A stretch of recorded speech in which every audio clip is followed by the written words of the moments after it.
Modi ji gap को खत्म कर रहे हैं। अब सरकार और जनता के बीच का सीधा नाता भारतीय जनता पार्टी की सरकार ने दिया है। एक लालू जी के समय का बिहार का बजट 22,000 करोड़ का था, आज 2 लाख करोड़ से ऊपर का बिहार का बजट है। फर्क साफ है। कई तरह के घटना हो गए। रक्सौल में आज भी हिंदू मुस्लिम में पूरी एकता के साथ हर पर्व हम लोग मनाते हैं। 20 साल से भारतीय जनता पार्टी के विधायक है, यहाँ कहाँ कोई समस्या है। तो सारे काम होंगे, समय समय से होंगे। देखिए कुछ लोग राम जी का बर्थ सर्टिफिकेट मांग रहे थे कि राम जी का जन्म कहाँ बताइए, और उनसे जब बर्थ सर्टिफिकेट मांगे गया तो कहते हम नहीं देंगे। अस्पताल यहाँ बन रहा है, हमने शिलान्यास नहीं किया। अस्पताल बन रहा है लेकिन उसका शिलान्यास नहीं हुआ था, पहले काम लग गया। तो कल उसका विधिवत एक शिलान्यास जो है, आगे आचार संहिता लगने वाली है, तो इसका एक शिलान्यास कल किया गया और ये इसका जीवन भर के लिए मेंटेनेंस की समस्या खत्म होगी। पहले नहर विभाग के अंदर था तो इसका नहर विभाग के द्वारा मेंटेनेंस होता था, लेकिन अब सरकार ने ले लिया इसको, तो इसका लाइफ टाइम इसका मेंटेनेंस सरकार करती रहेगी और रोड कभी खराब नहीं। मैं नवीन गिरी, खबरी 24/7 से। आज हमारी खास मुलाकात में हम आए हैं बीजेपी के राजकुमार गुप्ता साहब के पास, प्रदेश प्रभारी व्यापार प्रकोष्ठ संगठन मीडिया प्रभारी बिहार, पूर्व जिला उपाध्यक्ष भाजपा जिला संगठन रक्सौल, अध्यक्ष Indo Nepal chamber of commerce, संस्थापक कपड़ा बैंक। चुनावी समय है, इस चुनावी समर में उनसे बात करेंगे, वो हमको बताएंगे आखिर किस तरह का माहौल है, आज बीजेपी की क्या पोजीशन जाएगी, इस पे बात करेंगे खास मुलाकात में। नमस्ते, आप सभी का स्वागत और धन्यवाद खबरी 24 की टीम को जो आप मुलाकात करने आए।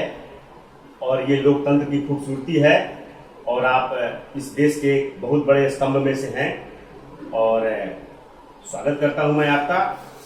खास मुलाकात नहीं, इसको आम मुलाकात आज बनाएंगे और आपके हर सवालों का हम जवाब देंगे।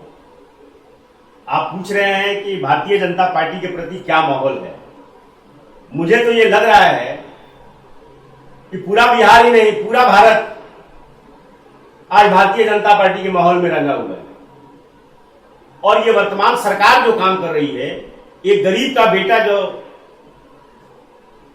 प्रधानमंत्री की कुर्सी पर बैठा है 2014 के बाद, तो पूरी दुनिया की फिजा बदली नजर आ रही है। आप पत्रकार हैं, गांव गांव घूमते हैं और आपको ये समझ में आ रहा हो कि मोदी जी ने जब शासन का बागडोर संभाला है तो हर गरीब को, हर किसान को ये लगने लगा है कि मेरी सरकार आ गई है। अभी वर्तमान कृषि बिल का देख लीजिए, बहुत सारे लोग बेचैन हैं, बहुत सारे ठेकेदार लोग बेचैन हैं। आप पंजाब में जो समर्थन वापस लिया है वो कृषि बिल के लिए नहीं लिया है। 5 करोड़ों की उनकी ठेकेदारी खत्म हो रही है, बड़े बड़े परिवार की ठेकेदारी खत्म हो रही है। वो बिचौलिया का जो काम करते थे, 2.5% कमीशन लेते थे, वो खत्म हो रहा है। मोदी जी गैप को खत्म कर रहे हैं। अब सरकार और जनता के बीच का सीधा नाता भारतीय जनता पार्टी की सरकार ने दिया है। क्या कभी कोई कल्पना कर सकता था? राजीव गांधी, मैं छोटा था 1988 में, मैं जब हाई स्कूल में पढ़ता था तो राजीव गांधी साहब यहाँ आए थे, तो मुझे याद है उन्होंने कहा था कि 1 रुपया दिल्ली से चलता है तो 15 पैसा यहाँ आता है। आज भारतीय जनता पार्टी की सरकार है, 2,000 रुपया वहां खाते में डालती है और तो किसान के खाते में 2,000 रुपया यहाँ आता है। मित्रों, पूरा बिहार आज विकास की राह पे चल रहा है। नीतीश जी हमारे साथी एनडीए के मुख्यमंत्री स्वच्छ छवि के हैं और उनके नेतृत्व में भारतीय जनता पार्टी की सरकार 2/3 बहुमत से बनने जा रही है। इस बार तो जहां देखिए जन जन की है यही पुकार, आत्मनिर्भर बिहार। तो बिहार को आत्मनिर्भर बनाने का काम भारतीय जनता पार्टी कर रही है, इसमें कहीं कोई संशय की बात नहीं है। पूरे वेग के साथ, पूरे बहुमत के साथ भारतीय जनता पार्टी और नीतीश कुमार की, जनता दल यू की सरकार बनने जा रही है। क्या इस बार आप लोग, क्या नीतीश जी को आप लोग उस हिसाब से पसंद कर रहे हैं? देखिए, पसंद और नापसंद की कोई बात नहीं। जब हम बड़े थे तब भी हमने नीतीश जी का नेतृत्व स्वीकार किया था। जब प्रथम बार नीतीश जी मुख्यमंत्री बने थे तो भारतीय जनता पार्टी बड़ी सरकार में आई थी, लेकिन हमने नीतीश जी को आगे किया था। और भारतीय जनता पार्टी नीतीश जी की सरकार जो चल रही है उसमें एक सहयोगी की तरह काम कर रही है, कदम से कदम मिला के। हाँ, कुछ कमियां रही है, उसको हम लोग दूर करने का प्रयास करेंगे और नीतीश जी के नेतृत्व में बिहार अच्छा तरक्की करेगा और कर रहा है। आप देखिए ना, एक लालू जी के समय का बिहार का बजट 22,000 करोड़ का था, आज 2 लाख करोड़ से ऊपर का बिहार का बजट है। फर्क साफ है, हमारी पार्टी ने भी नारा दिया, फर्क साफ है। आप देखिए, अब रोड की स्थिति देखिए, बिजली की स्थिति देखिए, गरीबों की स्थिति देखिए। 22 सितंबर को विधायक साहब ने यहाँ एक शिलान्यास किया, क्या है देखिए क्या है, क्या ये विकास की गति है? शिलान्यास तो हम लोग काम शुरू कर दिए, आप शिलान्यास की बात कर रहे हैं। अस्पताल यहां बन रहा है, हमने शिलान्यास नहीं किया, अस्पताल बन रहा है, लेकिन उसका शिलान्यास नहीं हुआ था, पहले काम लग गया। तो कल उसका विधिवत एक शिलान्यास जो है, आगे आचार संहिता लगने वाली है, तो इसका एक शिलान्यास कल किया गया और रक्सौल में रोड की समस्या मोटा मोटी खत्म हो गई है। आप देखिए, बाटा चौक से वायरलेस सड़क का बनने जा रहा है और मैत्री पुल भी बनने जा रहा है, जिसको लेकर बहुत कठिनाइयां थी, जो भी नेपाल से हमारे लोग आते थे। लेकिन लोकतंत्र है, यहाँ एक सिस्टम बनाया गया है, सरकार का एक तंत्र है, सरकार का एक सिस्टम है, इसके हिसाब से काम होता है। कभी कभी विलंब भी हो जाती है, जैसे नहर रोड के लिए काफी विलंब हुआ। तो क्या विलंब होने के पीछे 20 साल? 20 साल कहाँ है साहब? कितने साल हुए? रोड खराब हुए कितने साल हुए? तो यहाँ 20 साल से है ना, बीजेपी की गवर्नमेंट तो 20 साल से है। जी जी जी, बीजेपी की, हाँ, बीच परेशानी आई है, मैं मानता हूँ, रोड ठीक हुए टाइम टू टाइम, लेकिन अभी परेशानी बहुत हद तक ऊपर हो गई है ना, इस बात को तो मानते हैं आप? तो परेशानी अब खत्म हो रही है, ऊपर कहाँ हो रही है? तो फिर अभी ये समय था, अभी समय नहीं था, समस्या को समाधान हो रहा है। अब देखिए, लोकतंत्र में सबकी व्यवस्था बनाई गई है। अब हवाई काम से तो होगा नहीं, धरातल पर काम दिखना चाहिए, वो लोग काम दिख रहा है।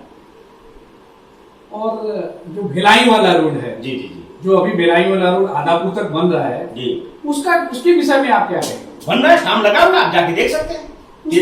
उसकी चौड़ाई बहुत कम दिख रही है, 12 फीट की चौड़ाई है उसकी। देखिए, आप बता रहे हैं कि ये एडिशनल रोड मिलेगा भारत रक्सौल के लोगों को। एक तो सरकारी रोड बन ही रहा है सीमा सुरक्षा बल की ओर से, एक अलग पैरेलल रोड है, ये एडिशनल रोड बन रहा है। और इसमें व्यवधान पहले था, इसमें क्या था कि वो वन विभाग का पेड़ था, जिसके कारण इस सड़क में दिक्कत हो रही थी। फिर माननीय विधायक जी ने जाकर नीतीश जी से मिले और कहा कि सर, इसके पैरेलल भी एक रोड बन रहा है, तो इसीलिए इस रोड को जैसे है वैसे बना दिया जाए, ताकि यहाँ के लोगों को बहुत असुविधा हो रही है। और ये आपको बता दूं, ये आरसीबी द्वारा बनाया गया रोड, और ये इसका जीवन भर के लिए मेंटेनेंस की समस्या खत्म हो गई। पहले नहर विभाग के अंदर था, तो इसका नहर विभाग के द्वारा मेंटेनेंस होता था, लेकिन अब सरकार ने ले लिया इसको, तो इसका लाइफ टाइम इसका मेंटेनेंस सरकार करती रहेगी और रोड कभी खराब नहीं होगी। ये चुनाव से पहले ये कुछ काम हो रहा है, कुछ ऐसा नहीं लग रहा है? देखिए, आप कह सकते हैं, आप आवाज उठा सकते हैं, लेकिन ऐसी कोई बात नहीं है। इसके लिए हम लोग काफी प्रयास कर सकते हैं। 2-3 साल तो लग गया खाली नहर विभाग से इसको लाने में। और आप जानते हैं कि रक्सौल विधानसभा के किसी गांव में चले जाइए, मैंने स्थानीय विधायक डॉक्टर अजय कुमार सिंह ने बहुत काम किया है गांव में। आप गांव में जाके देखिए, पूरा मैंने गांव में सड़कों का जाल बिछा हुआ है, आप इसको देखिए। जल नल के विषय में आप क्या कहना चाहेंगे? अब जल नल विषय में तो काम हो रहा है, थोड़ी ये कठिनाई है उसमें, लेकिन उसमें भी सारी कठिनाइयां दूर हो रही है। देखिए, जहां तक मैं समझ पा रहा हूं, जनता इससे नाखुश दिख रही है, आप क्या कहना चाहेंगे? देखिए, जनता नाखुश दिख रही है, वो बात आपकी बिल्कुल ठीक है, मैं एक बात से सहमत भी हूं। लेकिन ये परियोजना बहुत अच्छी है, लेकिन इसको धरातल पर उतारने के हम लोग पूरा तरह प्रयास कर रहे हैं, और इसमें जो कमी है उसको खुद माननीय नीतीश जी मॉनिटरिंग कर रहे हैं, और आशा है कि सारी कमियां इसमें दूर हो जाएंगी। चलिए, अगला सवाल हमारा, अब बिहार में विधानसभा चुनाव है, हम लोग रक्सौल के 10 नंबर विधानसभा में है, और इसके विषय में जानना चाहेंगे हम, यहाँ के हालात कैसे जज कर रहे हैं, यहाँ के हालात के विषय में? आप किस विषय में जानना चाहते हैं? जैसे आप सब अभी, जैसे डॉक्टर अजय कुमार सिंह यहाँ के विधायक साहब है, 20 सालों में लोगों का कहना है बहुत हद तक काम नहीं हुआ है, तो अब क्या आने वाला समय जब हम लोग कोई भी उम्मीदवार अगर खड़े होते हैं, तो क्या उनके लिए हम लोग अस्थायी रूप से समझ सकते हैं उनसे काम होगा? देखिए, आप कैसे कह रहे हैं काम नहीं? आप गांव गांव में जाइए, सड़कों का जाल बिछा है, लेकिन ये है कि सड़क बनती है तो टूटती भी है, और यहाँ कुछ समस्या हो गई थी सड़क की, जिसको माननीय विधायक जी के प्रयास से, हमारे प्रदेश अध्यक्ष जी जो हम लोग के सांसद है, बड़े सौभाग्य की बात है, और एकदम युवा हम लोग के अध्यक्ष है, उनके प्रयास से सारी समस्याओं का निदान हो गया। और सवाल यह है कि रक्सौल की एक विडंबना है कि रक्सौल के एक साइड में सरिस्वा नदी और एक साइड में रेलवे लाइन, और रक्सौल का कोई टाउन प्लानिंग करके तो कोई हुआ नहीं है, कोई कस्बा ऐसा जो टाउन प्लानिंग करके बसाया नहीं गया है, छोटा सा जगह है। अब इसमें समस्या ये है कि आप लोगों का कहना है कि स्टेडियम नहीं है, पार्क नहीं है, गार्डन नहीं है। तो देखिए आज रक्सौल का घनत्व तो बहुत छोटा है और बीच मार्केट के अंदर कोई सरकारी ऐसी जमीन उपलब्ध नहीं हो पा रही है जिस पर जो है स्टेडियम बनाया जाए, पार्क बनाया जाए। लेकिन इस विषय में भी संज्ञान हम लोगों ने लिया है और भविष्य में इस पर काम प्रगति पर होगी। प्रवासी मजदूरों के विषय में आप क्या कहना चाहेंगे? प्रवासी मजदूर के बारे में तो पूरी भारतीय जनता पार्टी काम कर रही है उस पर। आप गांव में आप मुद्रा लोन आप देखिए, करोड़ों रुपया मुद्रा लोन का दिया जा रहा है। और आज आप मोदी जी ने आप पिछले बार 2-3 यहाँ शिलान्यास हुए हैं, आज मखाना का काम हो गया, खगड़िया जगह जगह पर इंडस्ट्री बन रही है, जितने प्रवासी मजदूर आए हैं आज वो अपना काम कर रहे हैं, छोटी छोटी इंडस्ट्रियां लग रही है, बहुत सारे मजदूर अब नहीं जा रहे हैं बाहर में।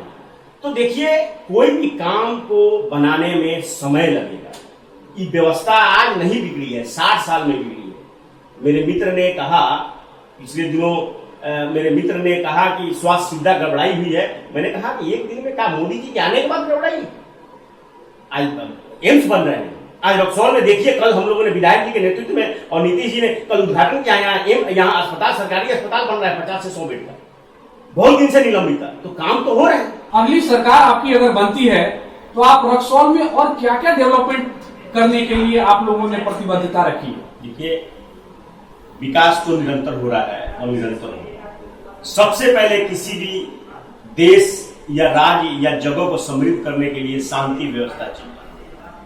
चाणक्य ने कहा था कि जहां शांति होगी वहीं व्यापारी रहेंगे, वहीं विकास होगा। तो रक्सौल पूरे बिहार में एक शांति प्रिय जगह है और यहाँ व्यापार और सामाजिक समरसता का एक उदाहरण है। रक्सौल पूरे बिहार में कई तरह के घटना हो गए। रक्सौल में आज भी हिंदू मुस्लिम में पूरी एकता के साथ हर पर्व हम लोग मनाते हैं। 20 साल से भारतीय जनता पार्टी के विधायक है, यहाँ कहाँ कोई समस्या है। तो ये शांति और माहौल में काम होगा और आप विश्वास रखें कि आने वाला समय जो है और विकास के दौर में आगे जाएगा। रक्सौल में पार्क की व्यवस्था नहीं है, दूसरा यहाँ हवाई अड्डा है वो क्यों नहीं तैयार हो पा रहा है, क्या उसका कारण? मैं बता रहा हूँ आपको कि रक्सौल का जो हवाई अड्डा है ये चाइना वार के समय बनाया गया था और काफी बड़ा जगह है, लेकिन हवाई अड्डा चालू करने के पीछे भी बहुत सारे कैटेगरी होते हैं। पैसेंजर होना पड़ा, व्यवस्था होनी पड़ी। तो आज ये तो इंटरनेशनल इलाका है, आप खाली कह देने से इलाका नहीं होगा और सरकार का इसमें सर्वे चल रहा है और अगर इसमें पैसेंजर की उपलब्धता होगी तो आने वाले भविष्य में हवाई अड्डा भी चालू होगा। कब तक होगा सर्वे, कब तक होगा? ये सरकार द्वारा ये प्रक्रिया चल रही है। अभी आप देखिए लोग कह रहे थे दरभंगा चालू नहीं होगा, दरभंगा 8 तारीख से चालू हो रहा है, तो काम हो रहा है। तो चाइना वार का काफी टाइम हो गया, उस समय ये डेवलपमेंट हुई थी, जी। उसी समय स्टार्ट हुआ था, अब तो काफी टाइम हो गया। सर ये रक्सौल आज विमान कोई चलाएगा तो उसको पैसेंजर चाहिए। तो अभी वैसी व्यवस्था नहीं है, लेकिन उसके बारे में भी सोच चल रहा है, सरकार उस पर निविदा ले रही है, बातचीत चल रही है और अगर उसकी उपलब्धता होगी तो जरूर यहाँ उसका विकास होगा। पार्क का, स्टेडियम का, इन दोनों के विषय में आप क्या कहना चाहिए? अब स्टेडियम के लिए और पार्क के लिए यहाँ सरकारी जमीन की उपलब्धता नहीं है। अब इस पर शोध हो रहा है कि कहाँ बनाया जाए, क्या बनाया जाए। ये रक्सौल के बारे में मैंने बताया कि कोई टाउन प्लानिंग करके नगर को बसाया नहीं है, इसलिए इस पर शोध हो रहा है और आगे इस पर काम होगा। बहुत बहुत धन्यवाद, काफी चालाकी से क्वेश्चनों का जवाब मेरा देते हुए, बहुत बढ़िया राजकुमार गुप्ता जी। मैं दो तीन चीज आपको कहना चाहूंगा कि देखिए केवल विकास विकास विकास, लेकिन आप देश के मुद्दों पर भी प्रकाश डालना पड़ेगा। आज जब से भारतीय जनता पार्टी की सरकार आई है, एक लोगों का स्वाभिमान बढ़ा है, देश का मान बढ़ा है। बहुत छोटी छोटी बात मोदी जी ने किया है, लेकिन लोग उस पर ध्यान नहीं देते। मैं 1-2 बात का आपको उदाहरण बताना चाहूंगा कि पहले एफिडेविट, एक छोटा सा मैं उदाहरण दे रहा, पहले एफिडेविट देने के लिए कि आप किसके बेटे हैं, इसके लिए आपको एसडीओ के पास जाना पड़ता था, डीएम के पास जाना पड़ता। ये अंग्रेज के द्वारा बनाया हुआ कानून, क्या ये सही है? वो डीएम साहब और एसडीओ साहब क्या जानते हैं कि मेरा पिता कौन है? वो तो माता बता सकती है। भारतीय जनता पार्टी की सरकार आई, नरेंद्र मोदी जी ने, ये कोई मीडिया में नहीं है ये बात, लेकिन उन्होंने ये कहा कि सेल्फ अटेस्टेड कीजिए, आप स्वयं अटेस्टेड कीजिए आपके पिता है। आप देखिए, हमारे विदेश से कभी लोग आते थे, राष्ट्रपति भवन में आते थे मिलने के लिए, क्या उपहार में दिया जाता? ताजमहल। क्या भारत की पहचान ताजमहल है? आप इस्लाम में भी कब्र को रखना वर्जित है और हम लोग कब्र को देते हैं, एक उस पर इमारत बना दी। भारतीय जनता पार्टी की सरकार आई, राष्ट्रपति जी ने, आज भारत से कोई भी आता है उसको गीता उपहार में दिया जाता है। छोटी छोटी बातें, 1000 साल की गुलामी के बाद एक ऐसी सरकार आई है जो देश को बचाने का काम कर रही है और एक सशक्त बनाने का काम कर रही है कि जो राष्ट्र और जो देश अपनी संस्कृति को भूल जाएगा वो राष्ट्र खत्म हो जाएगा। आप देखिए, ईरान में पहले पारसी लोग थे, आज टाटा हमारे पारसी हैं, तो पहले पारसियों का देश था ईरान, लेकिन आज देखिए वो समाप्त। तो सारे काम होंगे समय समय से होंगे। देखिए, कुछ लोग राम जी का बर्थ सर्टिफिकेट मांग रहे थे कि राम जी का जन्म कहाँ बताइए, और उनसे जब बर्थ सर्टिफिकेट मांगे गया तो कहते हम नहीं देंगे। तो तुम भगवान का सर्टिफिकेट मांगोगे, अपना नहीं दो, तो ऐसे नहीं ना होगा। देश अभी बहुत सारे काम होने बाकी है और हमें आशा ही नहीं, पूर्ण विश्वास है कि हम इस कोरोना से भी निकलेंगे और एक नई सरकार बिहार में बनेगी और राष्ट्र में एक नया माहौल बनेगा। आपका बहुत बहुत धन्यवाद।